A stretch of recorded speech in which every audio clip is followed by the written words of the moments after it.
Hello and welcome to God Thoughts. My name is Mhairi, and I'd like to share with you a little thought today about limitations. Now, I don't know how you view the limitations that life gives you, whether the limitations of time, finances, commitments, the circumstances you find yourself in, or your health. Do you ever pause, I know I do, to ask questions such as what if only, or maybe even the when this or that happens, then I will be able to, or then I can. While it's good to think about the future and to plan, we have to be careful that we don't miss what God has for us in our today. On this journey of reflecting on limitations, I've been drawn to a passage in Jeremiah at chapter 29. Jeremiah was a prophet in the Old Testament, bringing God's message to the Israelites and Judah. And we pick it up in chapter 29, where one of his prophecies has come true. He predicted the destruction and fall of Jerusalem, and that the Israelites would be taken into captivity in Babylon. Starting at verse 4, let me just read a couple of verses for you. Thus says the Lord of hosts, the God of Israel, to all the exiles whom I have sent into exile from Jerusalem to Babylon. Build houses and live in them. Plant gardens and eat their produce. Take wives and have sons and daughters. Take wives for your sons and give your daughters in marriage, that they may bear sons and daughters. Multiply there and do not decrease. But seek the welfare of the city where I've sent you into exile, and pray to the Lord on its behalf, for in its welfare you will find your welfare. Now you may ask, what does this have to say for us today? But I really think there's we see that the Israelites were in a place where they didn't want to be. They would not have chosen to be living in exile in Babylon. But God says in these words that he has put them there. He has sent them into exile.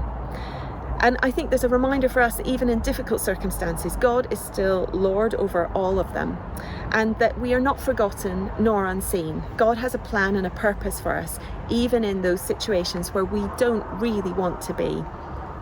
But there's more. He encourages the Israelites, and by extension encourages us, that we don't use that as an opportunity to withdraw or to hide away, but that he encourages them to build houses, to live, to grow food, to marry and to have children. They're to be active and engaged members of the community. They are to contribute to the society in which they have been placed. He also encourages them to pray for their city, to pray for their community, to pray for their captors, for those that are different and those who are similar. They're to pray for the welfare. Other translations have prosperity or health of the city. And there's a promise that in that prayer, in praying for their city, in seeking the prosperity and welfare of the city, that they too will thrive and be blessed. I think this is relevant for us today. We may be in difficult circumstances, but God still sees us. He knows where we are, and he's at work and has plans and purposes for us right here, right now. So let us be open to what he has to say to us. He also wants us to engage in our community. Do we know our neighbours?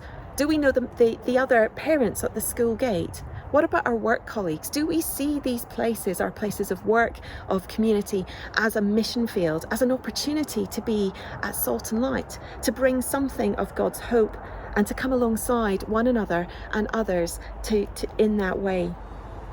And are we praying for our communities? Are we praying for them, for the welfare, for thriving, for growth, for blessing?